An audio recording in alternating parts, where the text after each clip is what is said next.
start off with our Pledge of Allegiance here. Let me see. Let me find my good flag here. There we go. Nice. Backward. There it goes. There we are. If Bill Talanian was here, we were going to sing, but since he's not here, we're just going to do the pledge. So we'll get started here.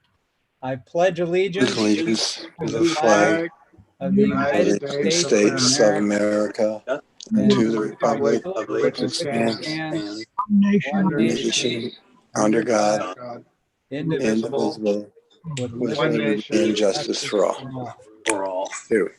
All right. Yeah, I was going to get Kate Smith on here to do God Bless America. Okay, let's see. We got a few things to go over here, but before we get started, let's introduce ourselves, make sure everybody knows who everybody else is. I'm Brian, K6BPM, and at least on my thing, Stuart, you want to introduce yourself? Sure. I'm Stuart, and you're not. KG6BOV, and QTH is in South Oxnard. All right. Next, I see Eric. KG6WXC, Eric here. I guess I'm probably the mesh guy. So anyway. Okay, let's see. Mike, CBB. Yes, good evening. This is Mike, Kilo Charlie 6, Charlie Bravo Bravo. QTH is on the water, Channel Islands Harbor. Nice. Okay, Wayne. AF6GX, I take care of the repeater hardware. He's our new site trustee. Got the site. New title. Let's see. Joe. A6DXW, QTH Nolita. All right. Big Al. Yeah, I'm Al, KD9KMZ, and I'm in West downtown Santa Barbara. Relatively new. Okay, let's see. I've got Alan here, AA6DW, but I don't see him. Microphone's off. Maybe he stepped away. Are you there, Alan? All right, Dorothy, in the pitch black there. I'm Dorothy, K6 or Kilo 6 Delta Sierra Oscar. I'm the secretary of the club. Santa Claus.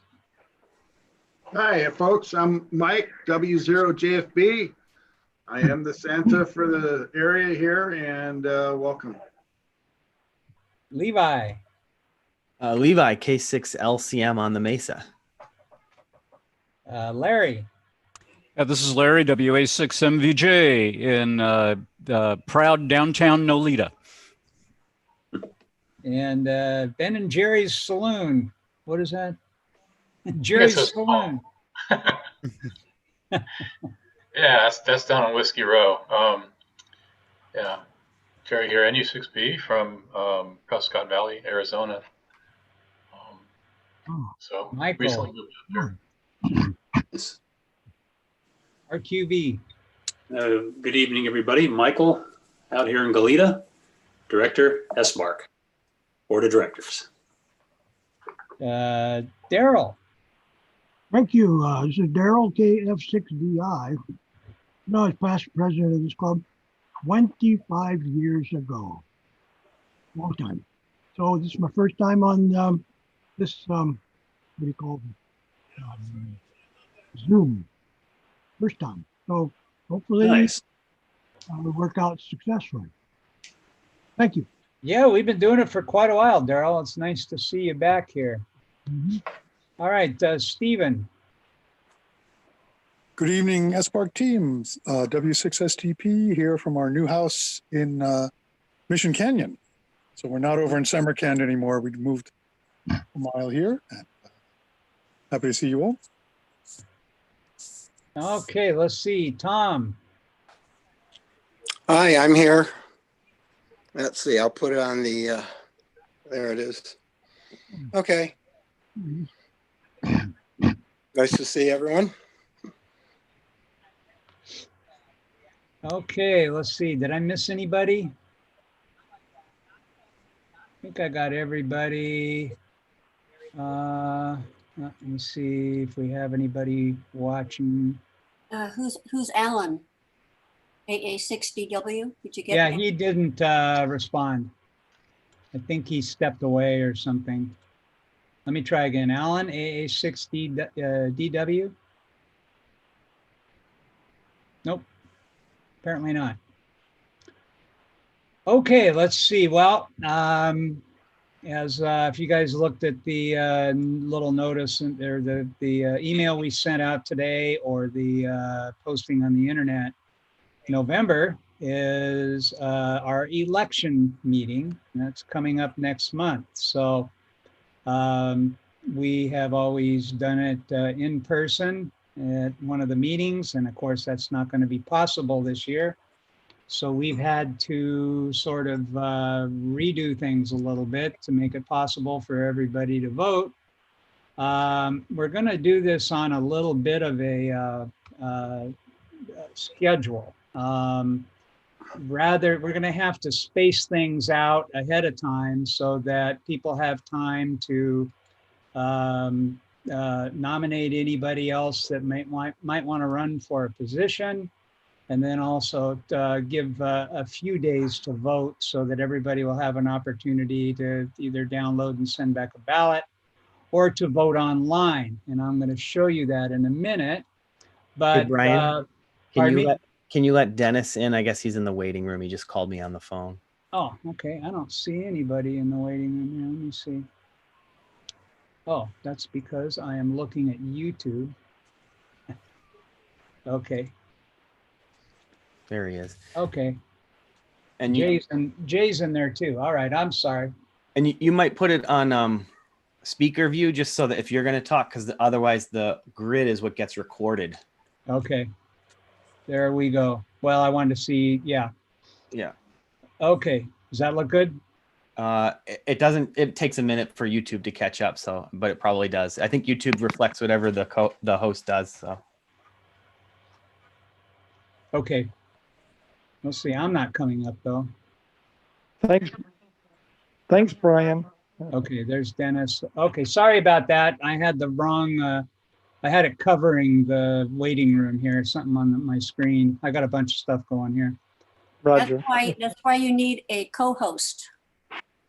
Well, I didn't know how to do that unless when it says to make you a host, I don't know whether that makes you the host or another host. Yeah, it makes you the host. So then, yeah, I don't know how you do a co-host. Yeah, I'll have to look that up again or look that up tomorrow or something. Anyway, welcome Jay and welcome Dennis. Let's see, I don't see Jay here. You want to introduce yourself, Jay? You just missed it. I'm WB6RDV and you're not. Somebody tried that. They tried to steal your little tagline there. Let's see, Dennis. Good Want to evening. introduce yourself? You bet. Good evening, everybody. WB6OBB on the Mesa, Santa Barbara. I almost forgot, but I was on another Zoom call, but I made it. Back to you, Okay, glad you made it, Dennis. Okay, so we'll start. Let's talk about the election a little bit. As of right now, we're officially opening. Which one? Which one? What? Oh yeah, no. Which election? Please God, not that one. No. I'm talking about the important election, the SBARC election. It's the only one that's liable to turn out with no riots or anything like that. That's right. Just massive crowds of indifference, really. Yeah. Okay, let's see. Let me get to the SBARC page here. Now, as we were starting the meeting, we posted the slate on the club website. Levi and Michael were the on the nominating committee, K6LCM and K6RQV, and they Levi, did you take over as host? I tried to make myself co-host, but that didn't work. Sorry. Oh, okay. Didn't lose them. Okay, so they submitted a slate and of 7 club members for the 7 positions on the board, and it's posted on the website. I'm going to read them off to you here. President and CEO Brian Milburn, K6 BPM, incumbent. Treasurer and CFO, Tom Saunders, N6YS, also incumbent. Secretary, Dorothy Oxner, K6 DSO, incumbent. Director at large, Levi Maya, K6LCM, he's also an incumbent. Director at large, Wayne Beckman, AF6GX, also an incumbent. Director at large, Dave Schmidt. He was here briefly in the beginning. AI6VX. He hasn't been on the board before. He will be taking Rick's place, or well, he is running for the seat vacated by Rick. And then we have Director at Large Michael Taylor, K6RQV, and also an incumbent. So 6 incumbents, 1 new person. We are, like I said, we're opening nominations from the floor.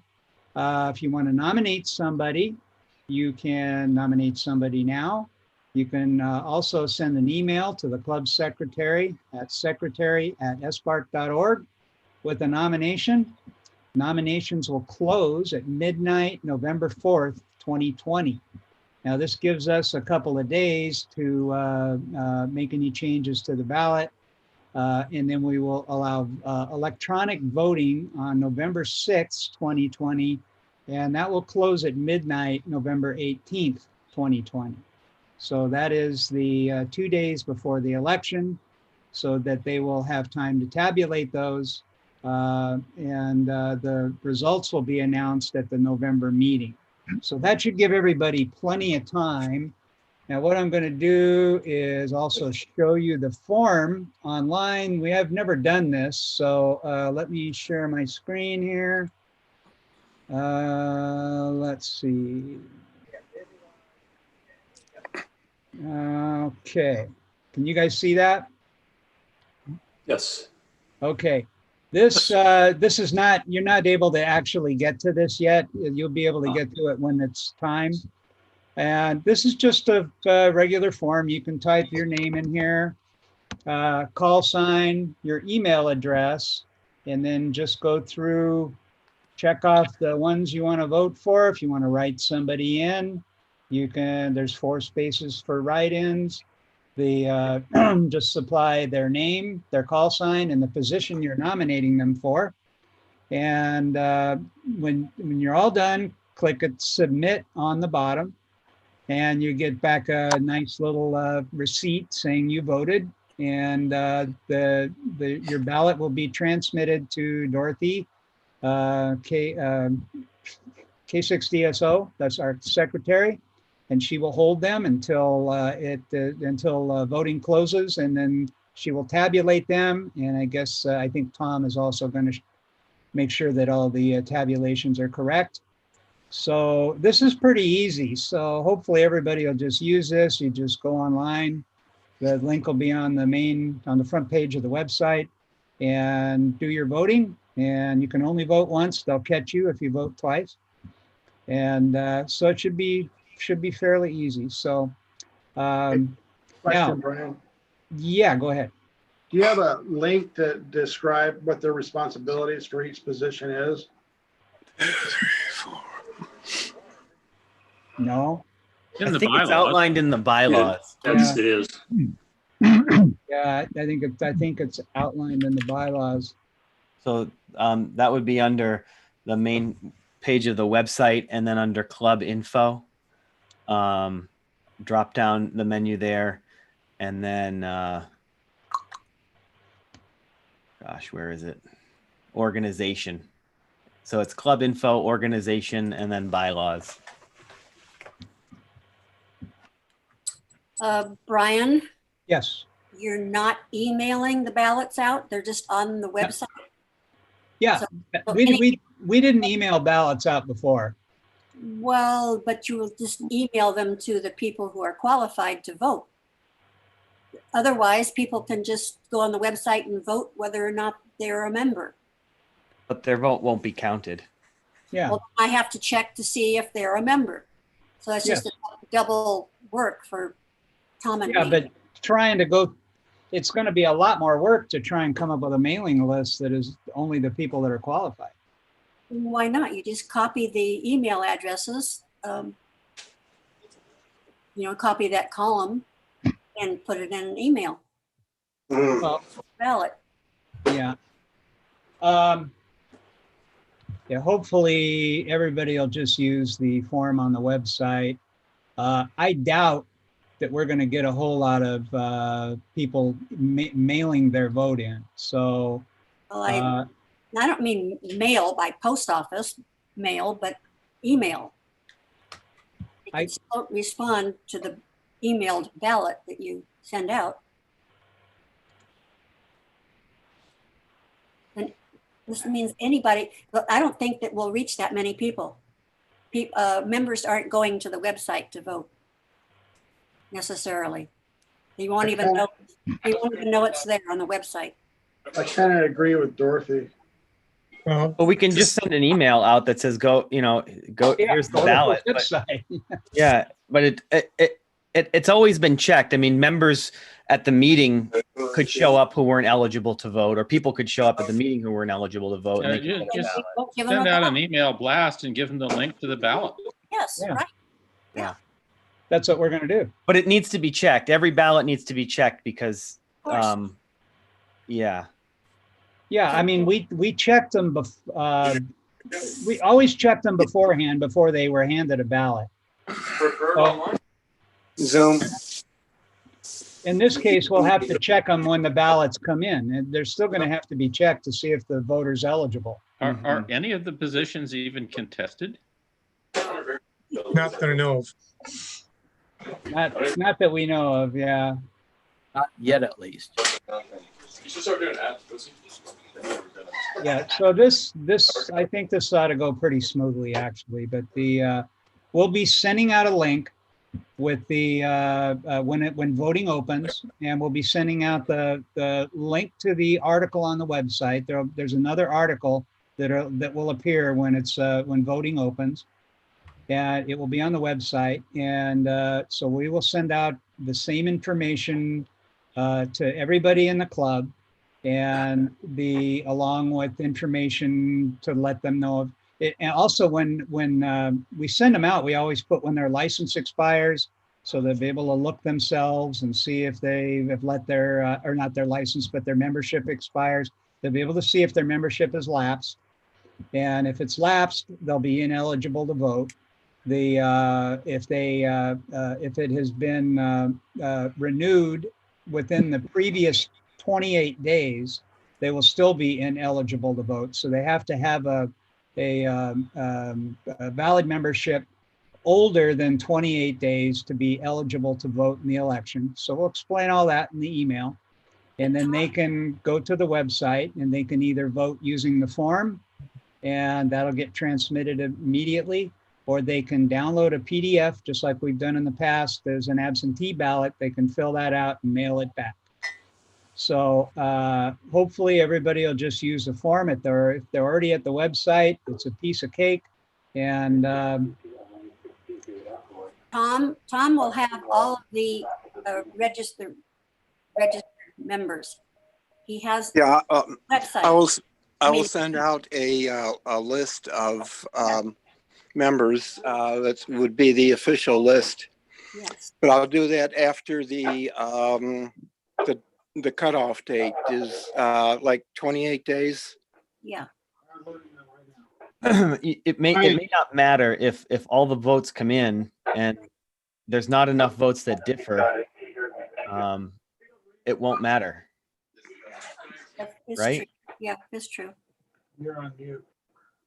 Only votes that are for people who aren't on the slate would need to be verified that they came from a person who was a valid member. So it may be a moot point. Yeah, I don't want to make it too complicated here. Hopefully everybody will just use a form. If they use a form, they still have to be validated against the list because we have no way of, our membership database is not integrated with the website. So we don't really have any way of checking them or validating them to make sure, and we may get a few people that are just idiots that are cruising around with the idiot on the internet and decide they want to vote for somebody. So unfortunately, we got to deal with it because we can't have an in-person meeting. So They don't have to log in to the website, do they, to get the ballot? no, Okay. no. The only reason that you have to log into the website is if you want to make a comment on something, if you want to post a comment. I think in the past 6 years, we've had 2 comments, and I think they were both from Daryl. So he posted remembrances for Silent Keys. So it just is not really used. So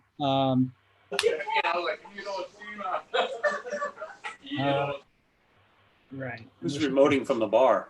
Figure out where that noise. It was Tom. I just muted him. Mute everybody. Yeah. Oh, okay. All right, let's see. So any more questions about the voting? I just have a question. Yeah. Bill and Wayne do a lot of work at La Vigia and Santa Ynez Peak, and I've been doing a lot of assisting up there, helping them out as participating as a volunteer. There's not many people in the club that want to get up and do this kind of work and volunteer. Is this area covered in any of the selections of personnel in this voting situation? Because I'm dedicated to help the club to do whatever I can. But the thing is, like I have put out to you and to some of the members that we need to do La Vigia to weed abate a lot of La Vigia building there that we own.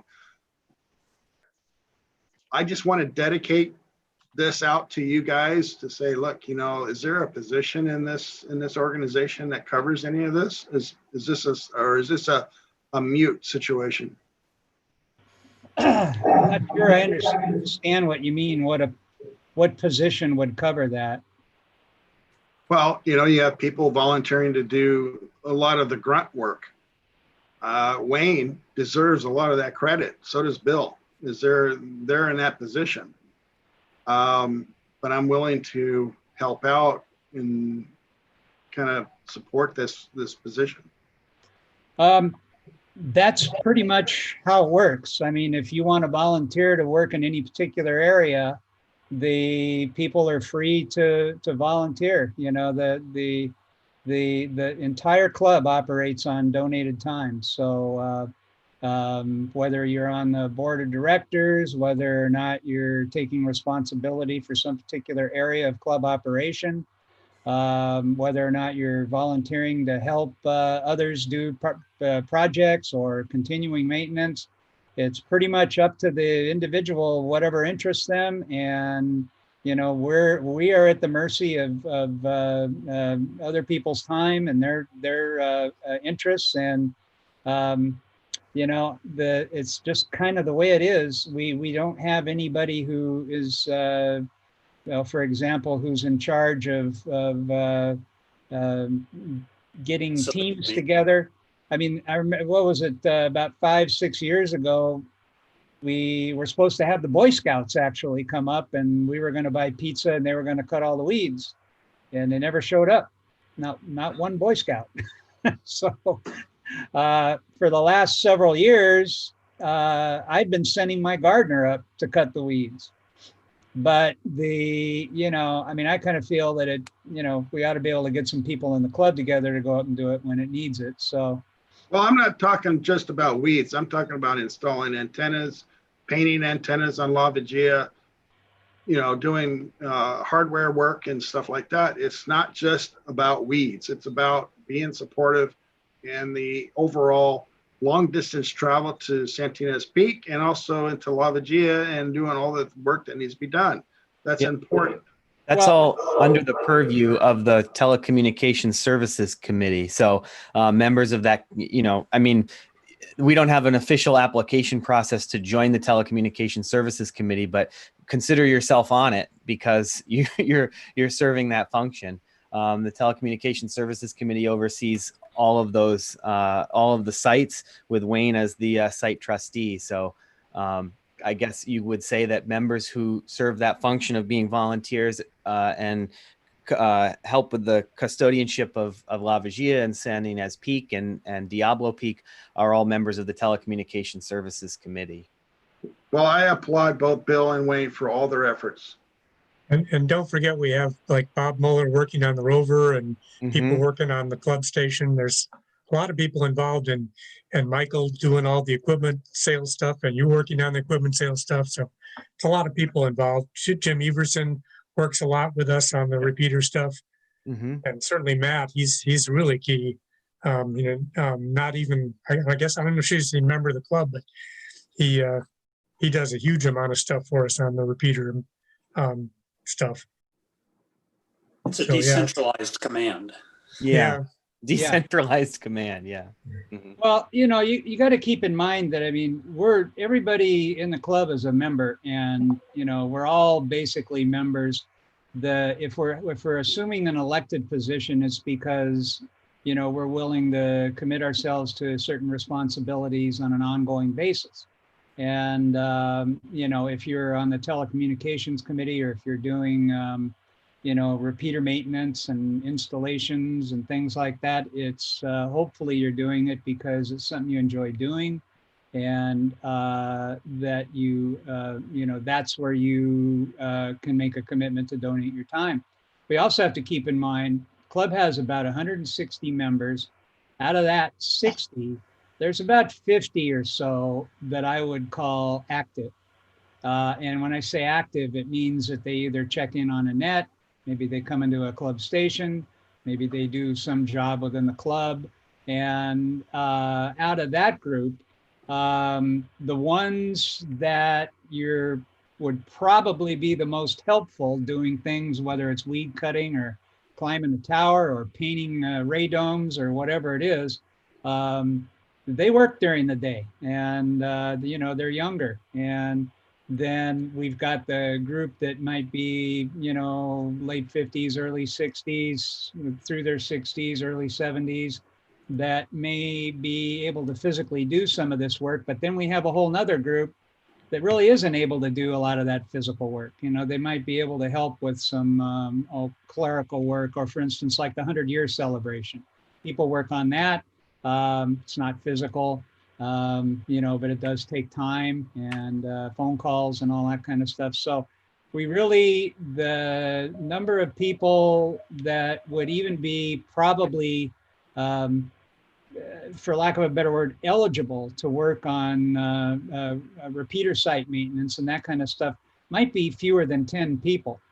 So we really have to look at what, you know, we have to kind of be aware that we have a diverse group of members with, you know, with other responsibilities. And those of us in the club that are lucky enough to be retired and still have good physical health and can do things, you know, we depend on those people to you know, do the things that you guys are doing. And Bill, he's like the ever ready bunny. I mean, he can just keep going and going and going. He likes what he's doing. And, you know, but he at some point won't be able to do as much. And Wayne is he's like Bill in training. So, you know, anybody that can help these guys, we appreciate it. But we also got to understand that we just don't have a huge pool of people to draw from for a lot of these things. Well, that's why I volunteer. One place we're missing now is someone for running the events, which haven't been happening of late. So there's kind of time to get trained or to learn about it. But that's, Rick had been doing that for years and years. And now there's going to be a gap there when those events start happening again. That'll be something we'll definitely need help on. Yeah, that's definitely going to be a hard slot to fill. That during event season, there are quite a few events. I know it took a lot of Rick's time on event days. Some of them are even overnight. Well, if we ever do the Dirty 100 or whatever again, but they can take an entire day easily. And you know, it requires a lot of work. Whoever can head that up would, you know, it's not all the time, but when during event season, it's, you know, 1 or 2 a month consistently for 6 months. So, you know, that right now is our biggest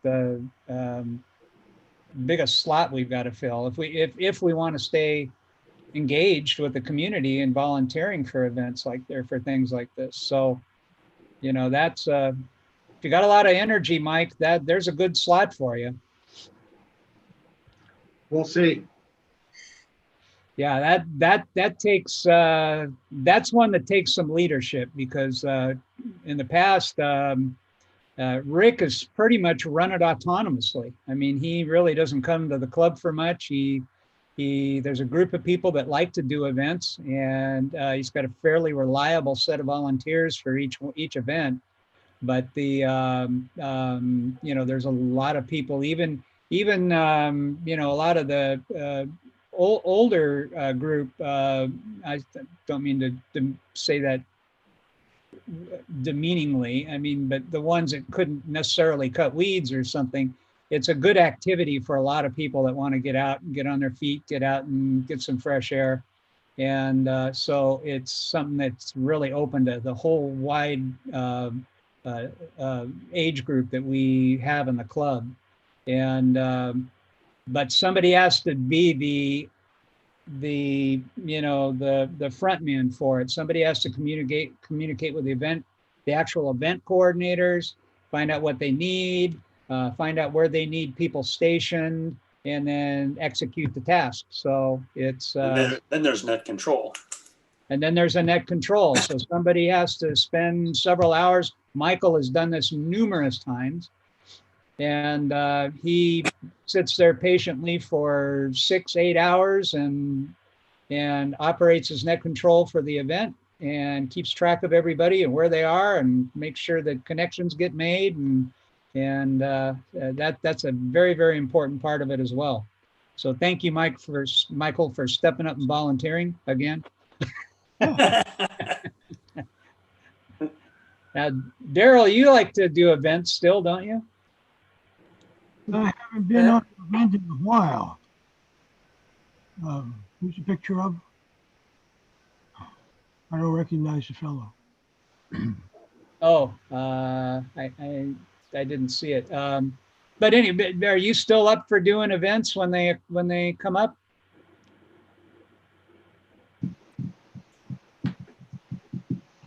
Don't hear you, Daryl. He's muted again. Oh, okay.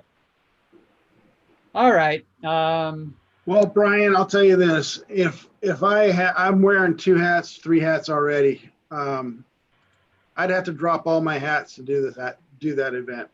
That's Cuckoo, SwapNet, and volunteering at Yalavatjia and Santa Ynez Peak. And my heart's with the support of Lavaggia and Santa Ynez Peak, because well, I want to.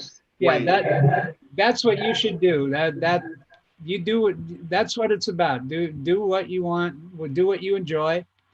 And if you have the time, that's great. If you have the vehicle to get up there, that's even better.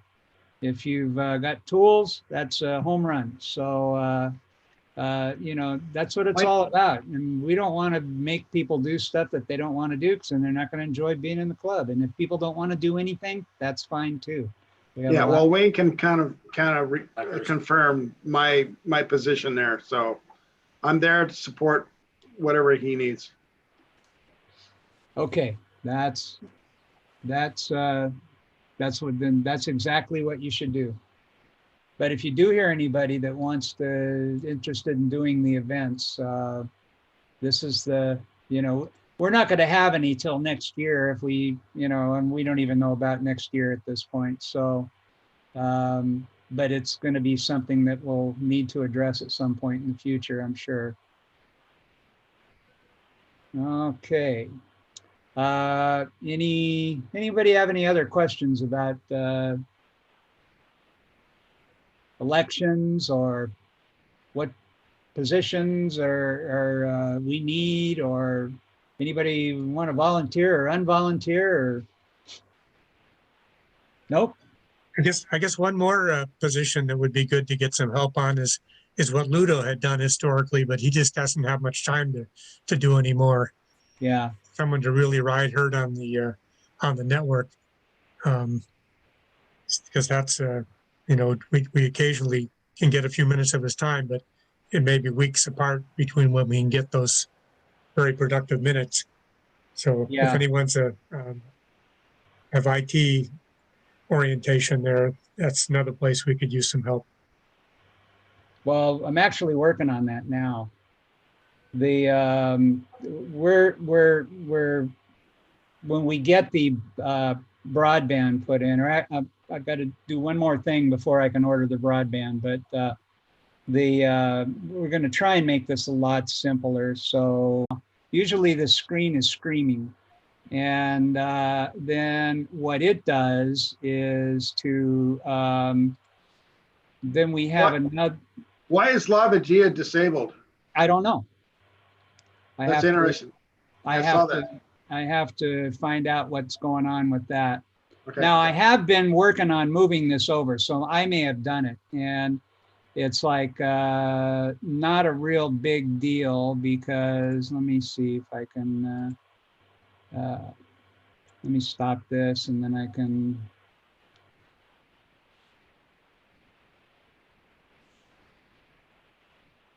I can't remember. Okay, connection. All right, let's enable that. Got it. Right. Now we got Lavagia and sending his people. There you go. That works. So this is all of this data is encoded, and these are called NMEA. NMEA sentences, and they're encoded. And then so I wrote software that runs in the background that decodes all this, and from this little bit of information here, you get all kinds of cool stuff. So we can go in and which identifies the aircraft and what location and all 9 yards. Well, no, this is an aircraft. This is is this Marine? This is Marine. Oh, okay. So let me find the, okay. So what I do here is, like, this is, okay, these are not the ones I'm looking for.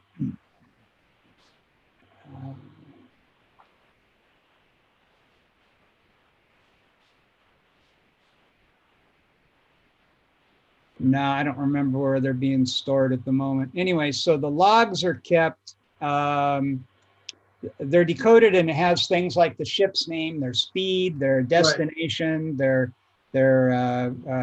all of that. And then we make those logs available for, can you make that, Brian, can make that link available to everybody if they want to go to it? Not yet, I can't, no. It's a great link, and they can't see that. That's got to run. No, I'm not talking about that link. I'm talking about AIS Marine link, and also the air traffic control link. Those two links from AIS is fantastic. I just click on it, and it shows the planes in the air. It shows the boats in the water. It's a great link to have if you don't have it. Yeah, well, here's part of the problem is that neither one of these systems that are running these currently really have the capacity for a lot of web visitors.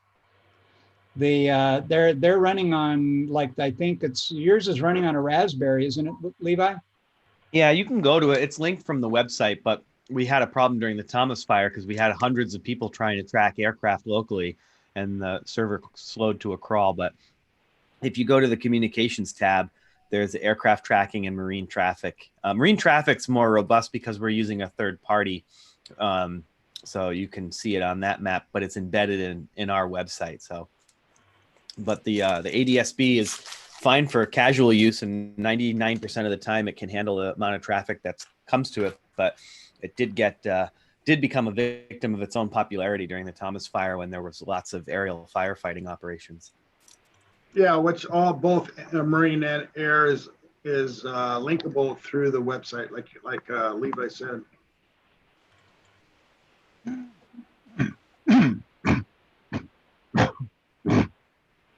So yeah, anyway, the server that we're putting down at the club station is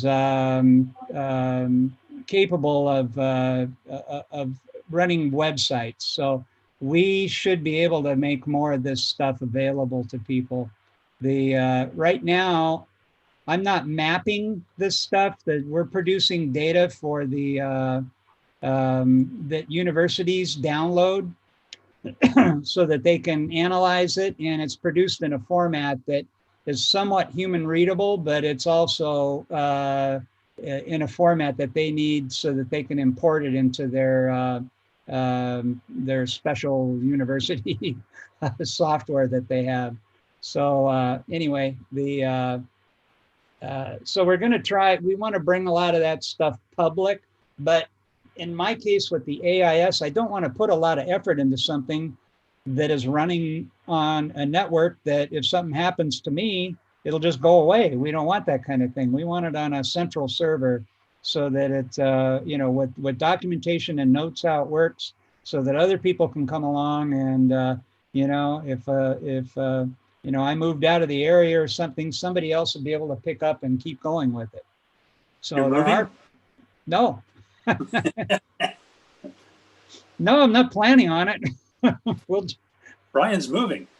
No. But, people do, and people move, and it could be any one of us. Where are you going to, Brian? Yeah, I'm going to come stay with you. I'll have an extra. So anyway, but that's going to be a work in progress. We're going to, like everything else, we'll have to do it with the time, people have available. So, there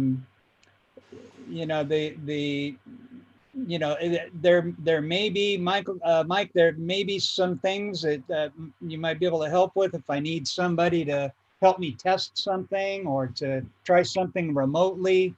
At the time, for the time being, I'm not, the network's going to have to evolve a little bit. We're going to have to tackle each one of these locations and try and get everything sorted out and get everything all on the same system and all working harmoniously together. I'm sure we'll run into issues with things, how to, and of course we want to keep everything secure. We want to make sure that we're not going to have any idiots trying to, do anything that would, reprogram our repeater controllers or anything like that. But the idea is to make it so that, new people can come in, learn the system, and as other people move on or get old or lose their memories or whatever, they'll be, we'll have new people to step in and help out.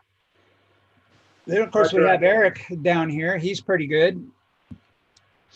You can usually figure out these things. Yeah. You with the headphones on. Led Zeppelin. Okay. I'm sorry, Michael, what? I think he's listening to Led Zeppelin. Yeah, that's what he does. That's what all those headphones guys do. Same with pilots. You don't know what they're really listening to. That's true. Trying to listen to you guys and deal with everything in the house here. Oh yeah, you got stuff going on. Well, I wonder if AI6DX is going to come back. I wonder what movie they were going to watch. Let's see. There he is. I didn't see, and you're not. Okay, so we know that Jay's still here. Okay, any other ideas, questions? You know, with all this lockdown stuff, this is really kind of a good time to tackle these things like the network engineering and upgrades and that kind of stuff, because there's not a whole lot else we can do. And there are times during the day when I have a little free time and I can run over and work on stuff. Plus, once it's up and running, we'll be able to access everything remotely from a single location. So from any location. And so we ought to be able to make progress on that. And there's other things that we want to do to the network, and we want to make it easy to maintain. Right, Eric? Well, you're one of those guys that likes to make things real kind of, that you got to go learn new stuff. No, I'll try to make it as simple as I can. Yeah. I didn't implement the OSPF or whatever the heck that stuff is. It's these good old routing tables, man. Can't even spell BGP. It's called KISS. It's called KISS, Eric. I know. KISS. Keep it simple, stupid. All the stuff that I've done is pretty much simple. You got a basic understanding of networking. You could probably figure out what I did to it. Well, no, one of the things I want to play with is the multiple subnets that we have. And so that we can, so we don't have to go through that, because it's not always easy to comprehend, and you don't know what you're, trying to go from one network to the other network. And it also makes it a little bit more difficult. I'd like to have more central monitoring system, Nagios or something like that, that we could use, so that we can kind of get alerts sent to us if something's not behaving properly, and that kind of thing. And I've used that on my network now for 3 years or so. And even if my certificate is running, it'll alert me if a cert is 30 days away from expiring, so I don't have any surprises, and a lot of other different things. So it really simplifies things, or at least it helps keep them from getting too complicated. Let's see, I was going to do a presentation. Real quick question. Yeah. Back to Lava Gia weed abatement, October 24th. Anybody want to volunteer?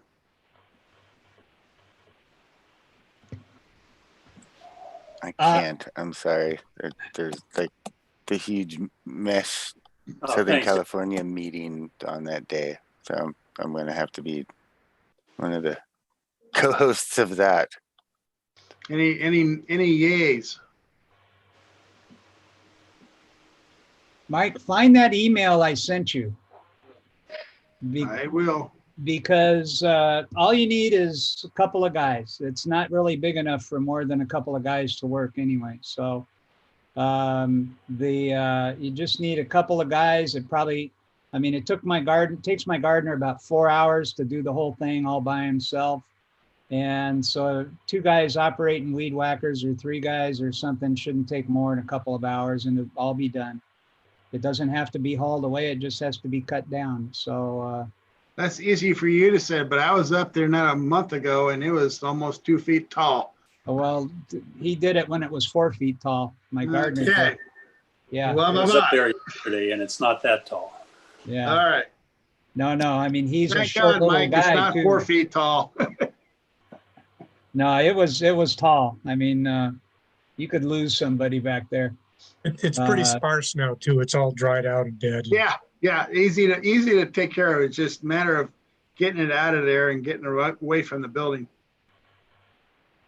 So it shouldn't take anybody longer than a couple hours, but I had 2 volunteers for you. So find that email and send out an email to both of them, see if they can make it. That's the other problem we have, is getting everybody that can do things on a certain day. If people have families, it's not always easy to do. So do we have to rent weed whackers? I have one. Well, there's one guy. Okay, that's one.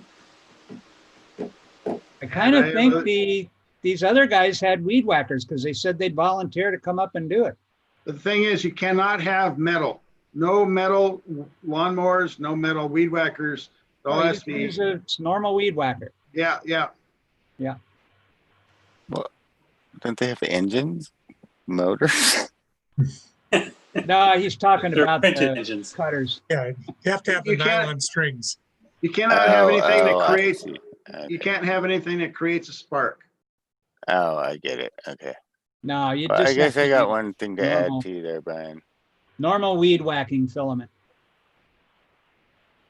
Plus my truck, I'm my, gonna have my to truck will leave. be running my own weed whackers. So I have plenty of electricity for the weed whackers.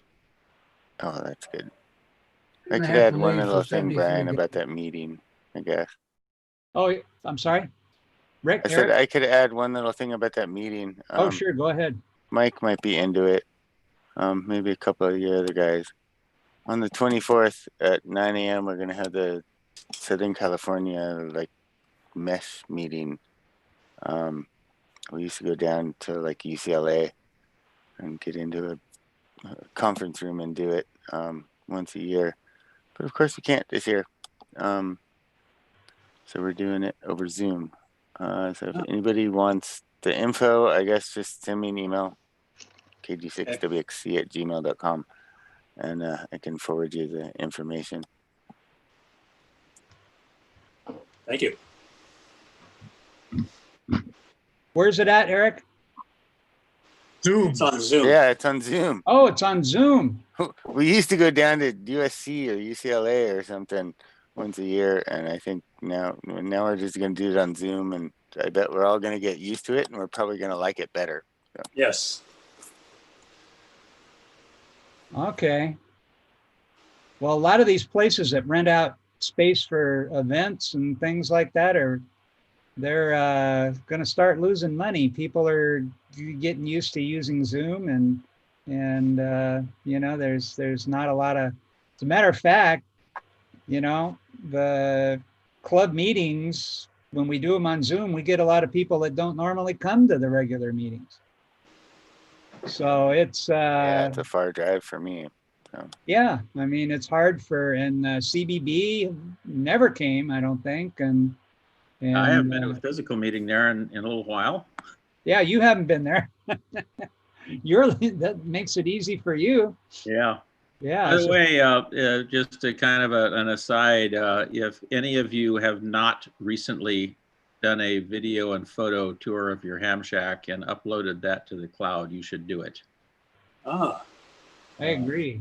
I have. I lost my house. You guys want to see what a Roan Tower looks like after a fire? Yeah. Wow.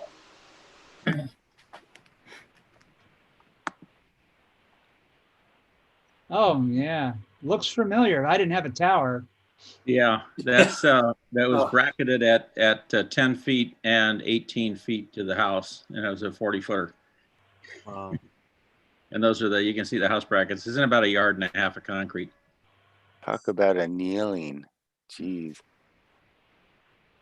Well, this was a wildfire, so there weren't any there weren't any fire trucks to put water on it. It basically burned itself out. Yeah, that's. I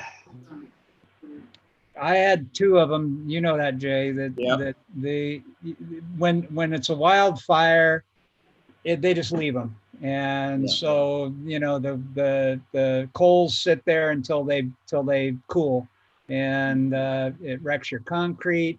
Anything that you had is totally nothing but ash. I mean, I bet you found that you can't hardly find anything recognizable. I found a couple of ceramic items, but I also found some that were actually deformed, and some that they looked intact until you touch them and then they fall apart. Yeah, we went. Steve to Noel one put of our, up Noel put up a presentation a couple years ago. His house was taken down by the Thomas Fire up in North Ventura, up in Ventura, and he scrounged around. He found he had basically everything got turned into essentially ash. He found one thing that was, let's see, everything that was made of, there were a couple things that were made of iron and steel that were still there. Anything that was aluminum was gone. Yeah, yeah. We could recognize that, you know, the appliances, the fridge and the microwave and the washer and dryer were recognizable, but a lot of other stuff. I had like 6 or 7 of those Costco bread style racks, and they're just completely melted and twisted. You know, I had at one of our houses, we had a bowling ball. I didn't even know we had a bowling ball, but we did. And the day after the fire, I was walking through and there was a bowling ball and it was perfectly shaped. You could see the holes for your fingers in it. And I told my wife, I said, hey, look at that. The bowling ball is still there. And I went over to pick it up and it just literally fell apart. All ash. But it stayed in a perfect bowling ball shape. It's just the weirdest thing. And I used to have a mineral collection, you know, geodes and a lot of things like that.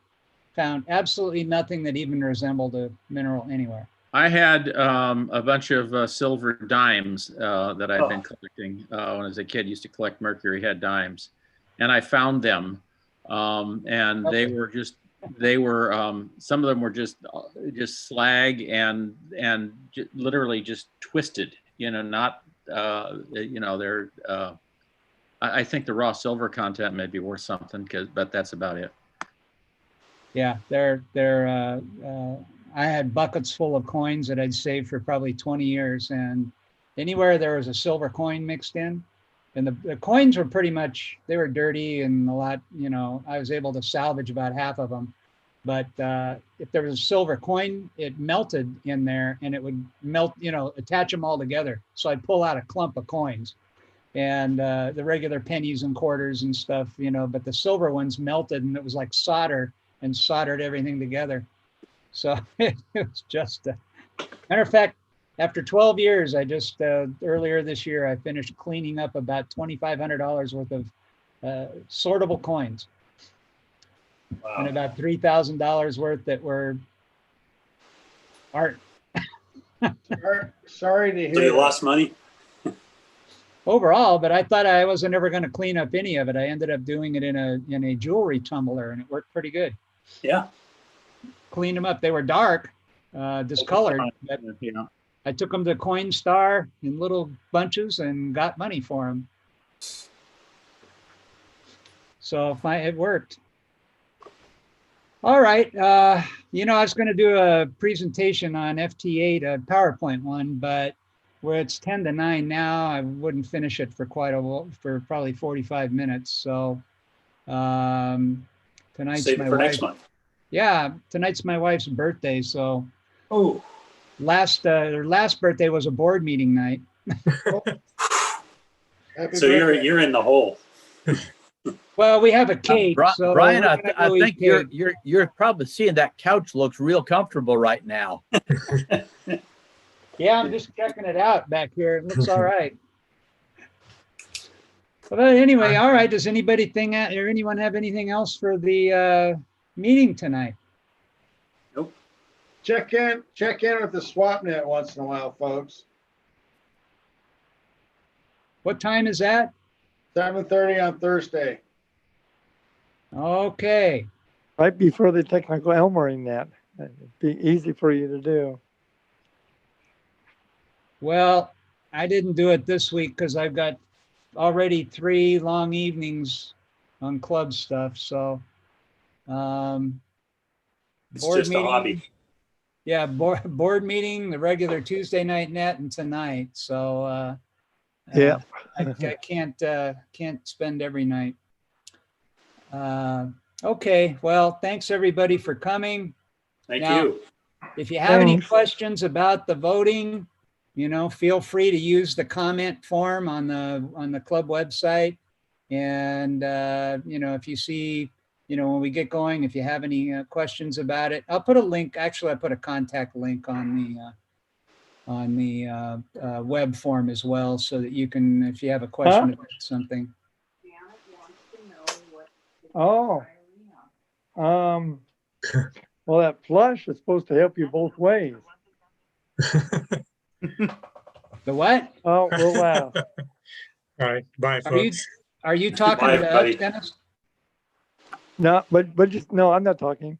Sorry. Thankfully, he's not talking to us. Yeah. It sounded See you like. guys later. I don't know what Okay, it Mike. got a flush from both Yeah, ways, but yeah, I'm glad he's not talking to us. Okay. Oh, we should mute him then if he's, all right. Well, hope everybody has a great weekend. Stop by the club station tomorrow if you're in the area and say hello. We'll be there from 9 a.m. until noon. All right, you guys all have a good one. Nice Okay. seeing y'all and talking to you. Have a good one. All right. Everybody have a great evening. Okay, Dennis. We'll see you later.